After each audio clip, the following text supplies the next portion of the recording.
Dr. Michael Goran, welcome to the show. Thank you. Good to see you, Ty.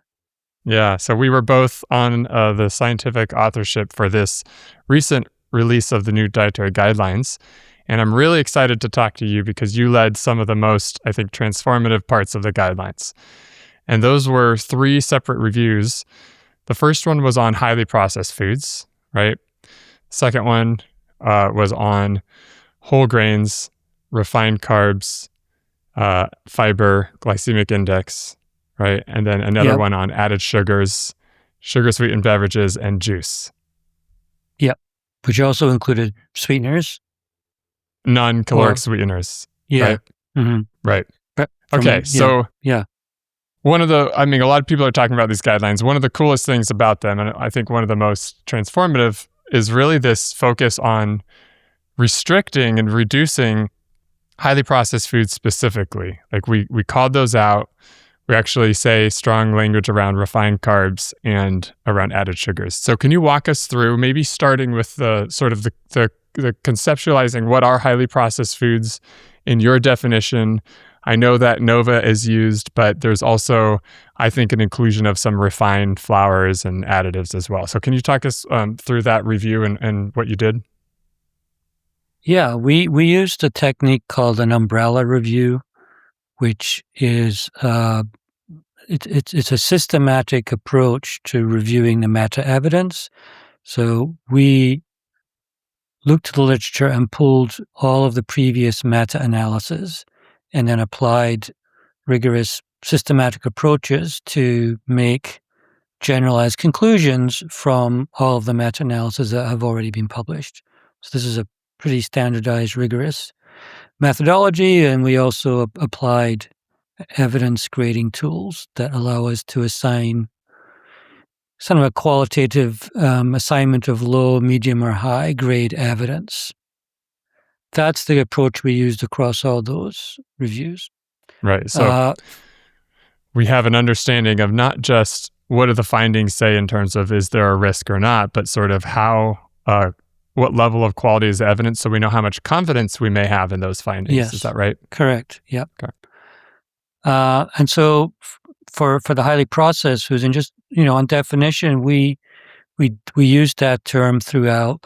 We chose to do that because ultra-processed foods is probably the most commonly used term that is specific to as you mentioned, the NOVA definition, which is a very specific definition.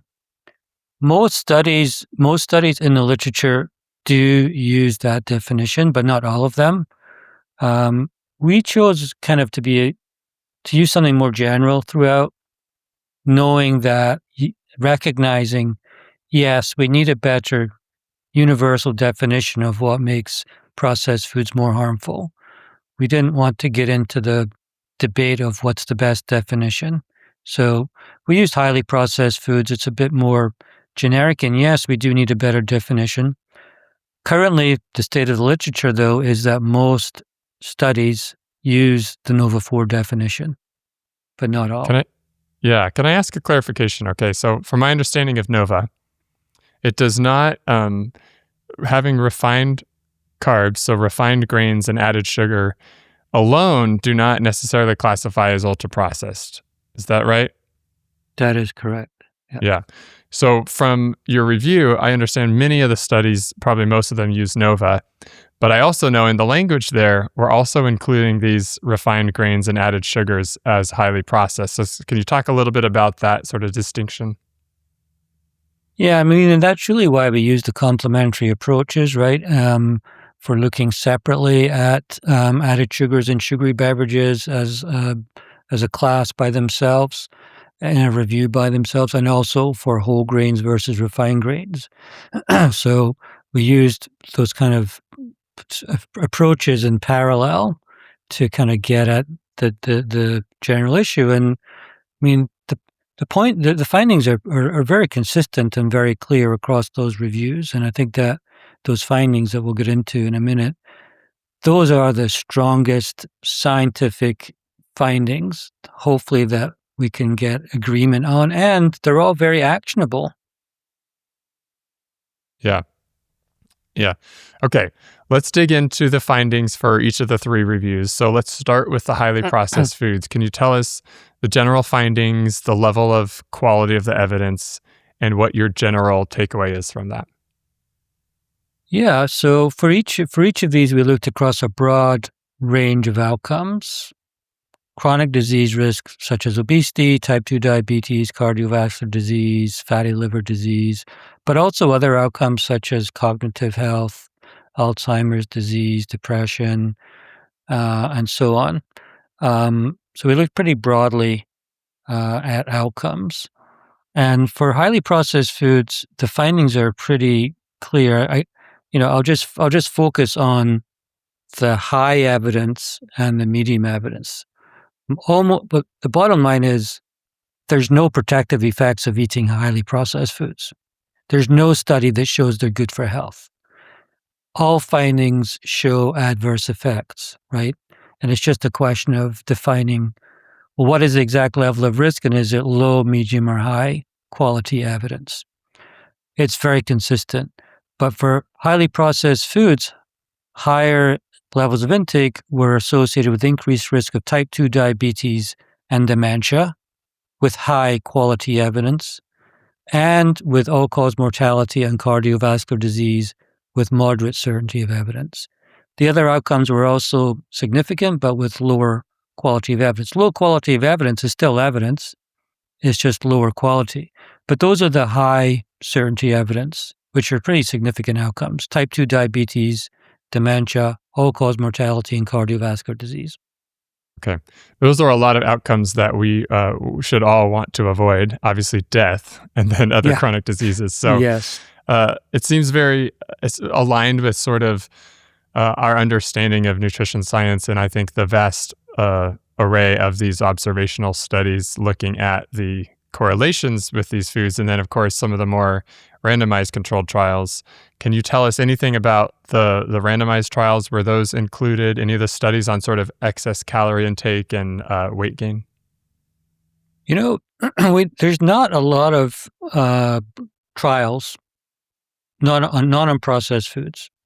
And it's a very high bar, right? To do that study right is super expensive and super logistically challenging. You'd have to, I'd study isolated populations on high versus low levels of processed foods, keeping only that factor consistent, follow those subjects for 5 or 10 years, however long it takes to get type 2 diabetes or heart disease or die, and then come up with an analysis. So those are just, I think, for nutrition research, the randomized clinical trial is almost an unachievable high bar.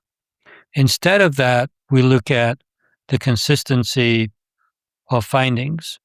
Now, a randomized trial, if there was evidence, would be high quality. But if there's enough cohort studies that point in the same direction, you can get to high quality, like I mentioned, for some of those findings. And in addition, because of the lack of trials, we looked at dose response. So some studies are able to run very sophisticated dose response analysis, which is the next best thing to a randomized trial. And again, for highly processed foods, the findings are very significant and also quite meaningful and translatable. For example, the average American today is consuming 55 to 60% of calories from processed foods.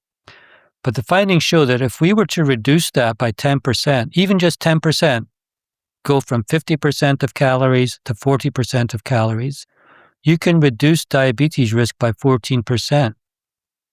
And if you can just reduce servings per day by 1 serving per day of highly processed foods, the evidence shows a 4% lower cardiovascular risk. So the dose response evidence is also very meaningful and gives us translation to a meaningful change that's not that large, that might be actionable at an individual level. Right. And I think then when you combine that evidence with the randomized controlled trials that do exist, which obviously you're not getting these outcomes of like mortality, right? Or the end stage of disease. But we see, in Kevin Hall's study in 2019, we saw very a very clear difference in excess calorie intake, right, and body fat gain, weight gain in the group with ultra processed compared to minimally processed. There was a study in Japan recently that came out that also showed that. They showed in Japan, it showed that the number of chews, like the amount of chews people took, was twice as high in the unprocessed, minimally processed group as opposed to the highly processed. So that's another potential area. And then this recent randomized controlled trial by Samuel Dickens really looked at this sort of more in a real world context over a few months of overall intake. And the ultra processed group consumed more calories than the minimally processed, but both were an improvement over the standard diet, which I think is notable. Yeah, those trials are important. They signify biological plausibility of the other outcomes. Like I said, it's hard to do those trials to the point of incident disease, but we can look at biomarkers such as the ones you talked about, and they equate. Yeah, it all kind of points in the same direction. And I just want to ask, before we move to the other reviews, there's sort of a paradigm shift in the scientific background document, right? And that shift sort of says, from the start, the burden of proof is sort of on these highly processed foods to demonstrate that they can be healthful and nourishing, because we've had a lot of evidence over hundreds of thousands of years, and we did not have a lot of chronic disease even 100 years ago, where we were consuming mostly the more minimally processed type diets, right? Can you talk a little bit about what is the thinking behind that assumption, and what is your take on that perspective? Yeah, I think it's a really important pivot that kind of flips the burden of proof. There's a lot of critique saying, oh, if you're going to comment on the adverse effects of processed foods, you need a randomized trial to show definitively that it causes risk, which is kind of upside down, because there's the new approach that's outlined. I think this got lost in the shuffle, but we make a case in the scientific story that the burden of proof should be the baseline minimally processed diet, and that if you want to change that to introduce anything else, you have to show that it doesn't increase risk, that it's just as safe, that it's just as healthy as the baseline minimally processed diet. I love it because it's a bit of common sense, where it just makes a lot more sense that these whole minimally processed foods that we've been eating for a long period of time without really high burdens of chronic disease are the safest option until we have evidence to say, actually, it's okay to include these types of highly processed foods and maybe not these types, right? So I really appreciate that aspect of this. Okay, so another review you did, you led this review on whole grains, refined carbohydrates, fiber, and glycemic index, right? Those are the kind of key areas. Can you walk us through, again, what type of approach did you use, and what were the findings there?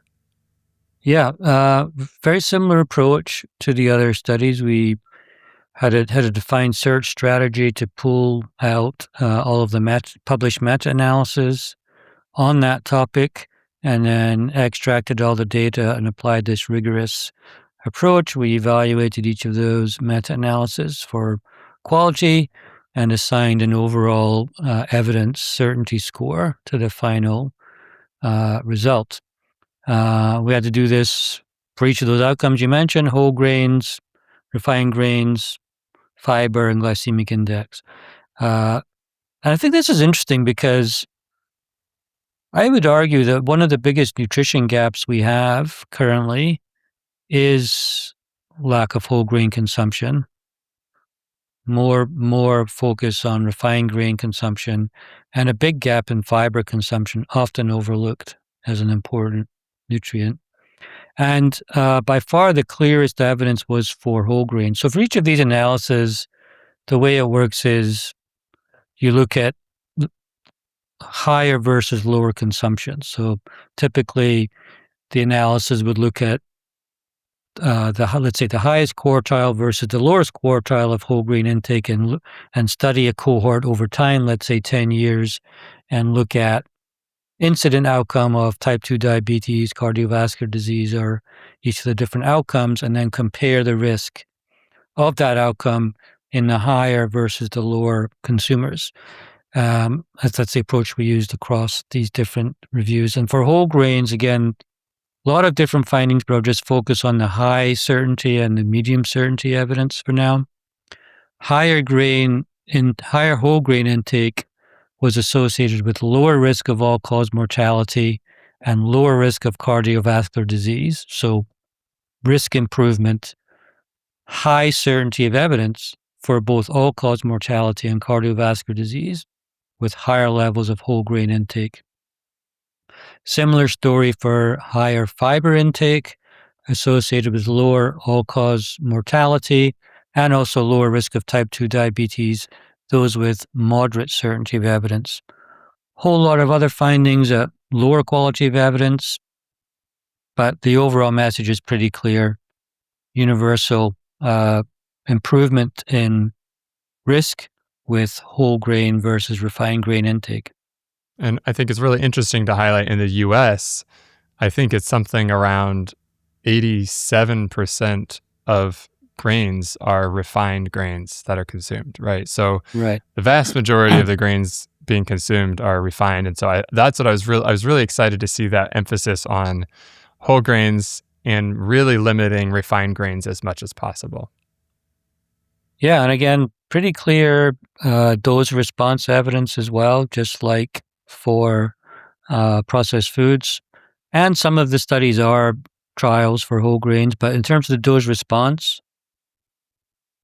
one additional serving of whole grain intake. So if you replace one serving per day of refined grains with whole grains, the evidence shows an 18% lower risk of diabetes and a 13% lower risk of all-cause mortality. Those are pretty significant risk improvements. Absolutely. Okay, that's whole grains. How about the refined grains, the fiber, glycemic index? What did you find there? The fiber I mentioned, so higher fiber was associated with lower risk of all-cause mortality in type 2 diabetes, moderate certainty of evidence. Glycemic index was a little muddled, and I'm not sure it's a very useful analysis. I think the findings were so clear with whole grains versus and with fiber. And with refined grains, again, the flip is almost true, but the evidence was not as strong, but as it was for whole grains, higher versus lower. So I think the focus should be on that. Right, really on the whole grains. Okay. Now let's get into the third review that you led, which was really on these added sugars, sugar-sweetened beverages, and juices. All right, so can you walk us through the process and what the findings were there? Yeah, so same approach, pulled all the meta-analysis, and this was a bit more detailed because those were 4 different analyses, one for added sugars, looking at all the meta-analysis, one for sugary beverages, one for 100% juice, and a fourth one for non-sugar sweetened beverages, diet sodas. The findings here are a bit more surprising. There was really not a lot of meta evidence to support added sugars as a risk, but the biggest contributor to added sugars is sugary beverages by far. And the findings for sugary beverages were very clear. So for sugary beverages, higher intake was associated with increased risk of obesity and type 2 diabetes with moderate certainty evidence. Other outcomes were significant too, just with lower quality evidence. Nothing was protective. For 100% juice consumption, that was associated with higher risk of obesity in children with high certainty of evidence. That's actually significant because 100% juice in the previous guidelines is still included as a way to increase fruit consumption. It's a big change. Yes, so that's an important point to consider. Right. For diet sodas, which are often seen as an alternative to sugary beverages, we also have evidence of risk. Higher consumption of non-sugar sweetened beverages was associated with higher risk of all-cause mortality and Alzheimer's disease with moderate certainty of evidence. And then from a dose response, again, very clear findings, reducing just by one serving per day. So if you're currently consuming 2 sugary beverages per day and you go to 1, just drink water instead of soda, you can reduce your diabetes risk by 26% and your cardiovascular risk by 20%. So I think we need a lot of focus on actionable approaches to reducing reliance on sugary beverages. Big takeaway for me is that it's really these sugar sweetened beverages, which is not just the soda, which is very clearly harmful, but also the fruit juices and even the non-caloric sweetened beverages. And so I think that's a big takeaway here.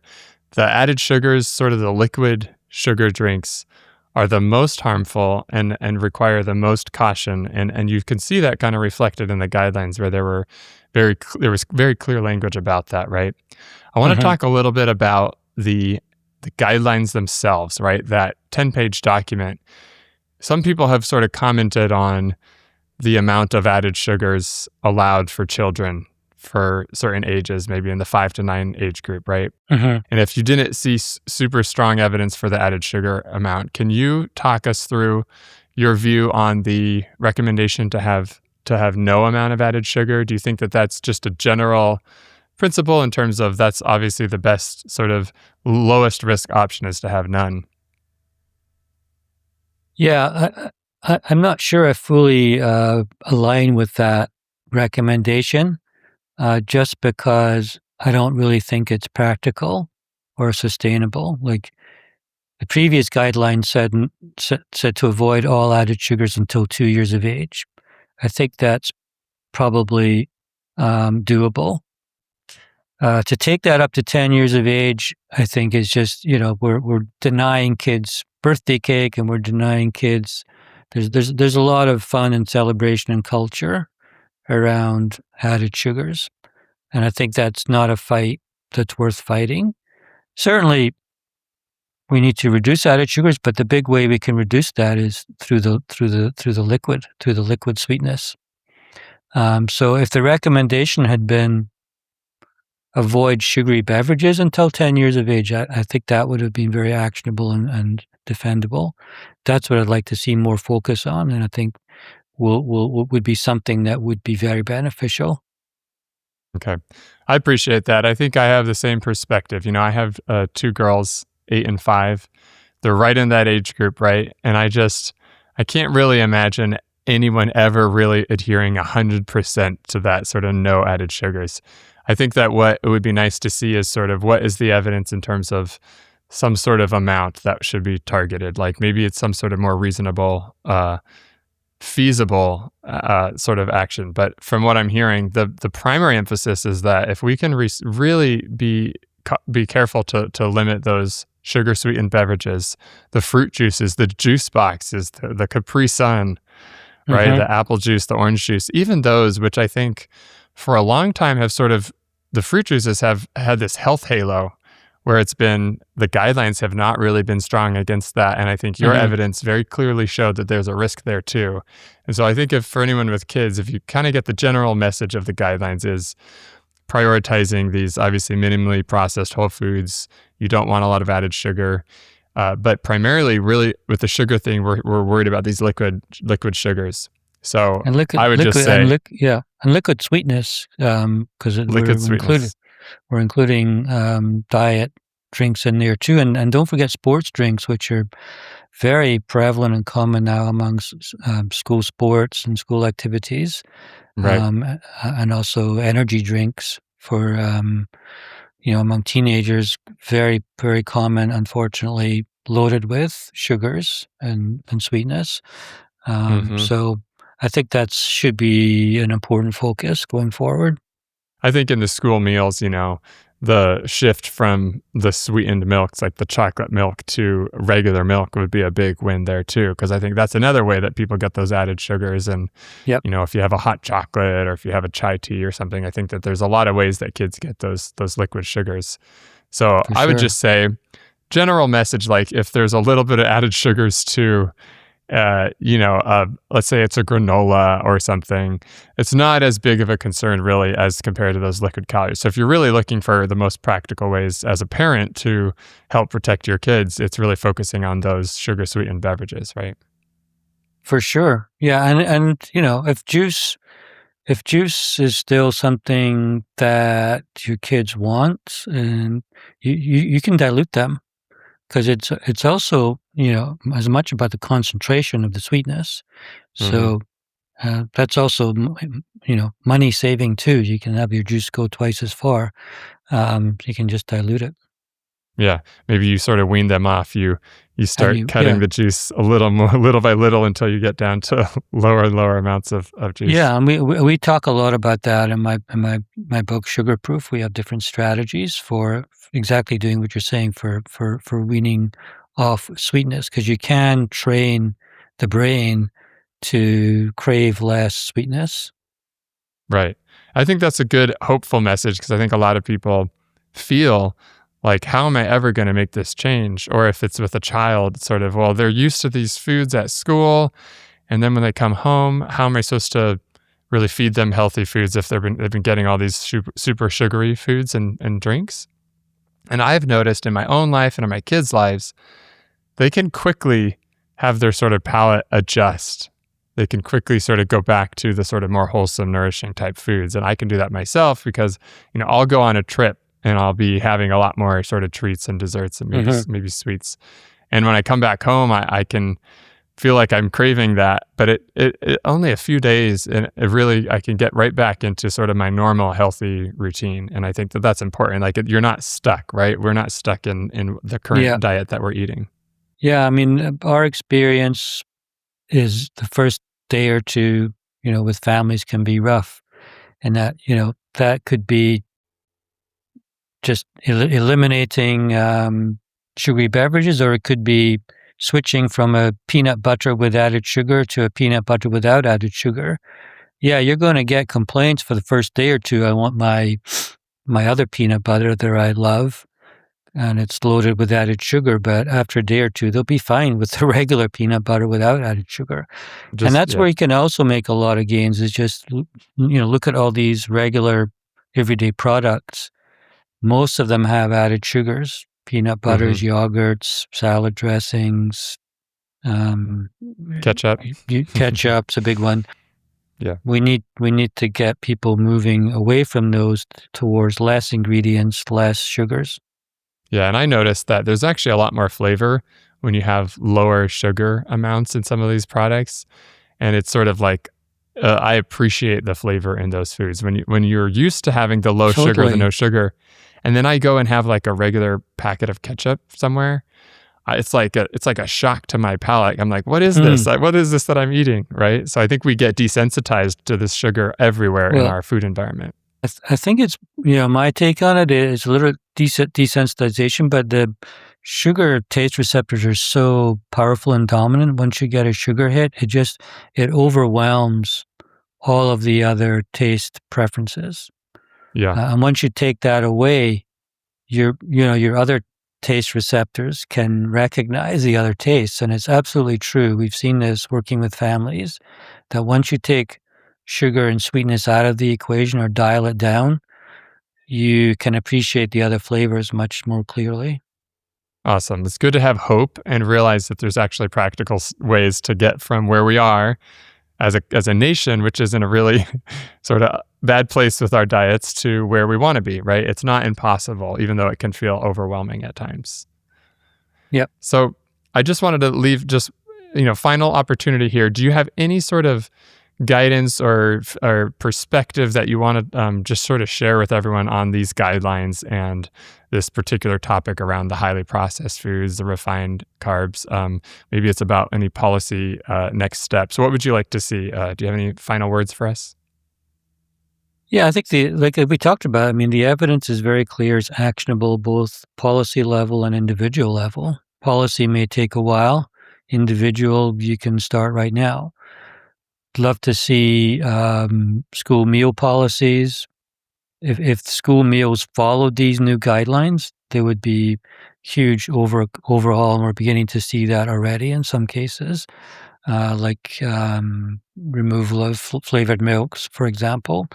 In California, we have AB 1264, which is starting to think about identifying and removing the most harmful, highly processed foods from school meals. But we do also need to consider, I think, better definitions of highly processed foods, and I know the FDA is working on that. This may lead to food labels that are used in some other countries that slap health warning labels on the most harmful types of processed foods and potentially sugary beverages as well.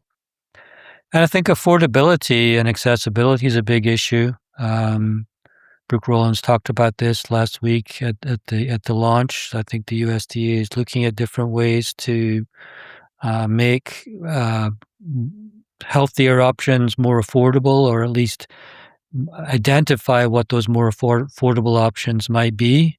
You know, you can buy a whole chicken and some broccoli for not a lot of money and cook it. But I think that also gets into like just kitchen skills. Like those are going to be very important if we're moving people away from the convenience of processed foods. This means kitchen skills are going to be important. But I don't think that necessarily means we all have to become, cordon bleu perfection chefs overnight.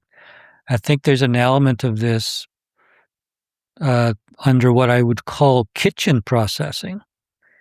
Kitchen processing is something I'm talking about. It's the idea of taking processing away from the factory and doing the processing yourself in the kitchen. A couple of simple examples on that would be yogurt. Great example. Kids love yogurt. I love yogurt. Most yogurts are highly processed with a lot of added sugars, emulsifiers, preservatives.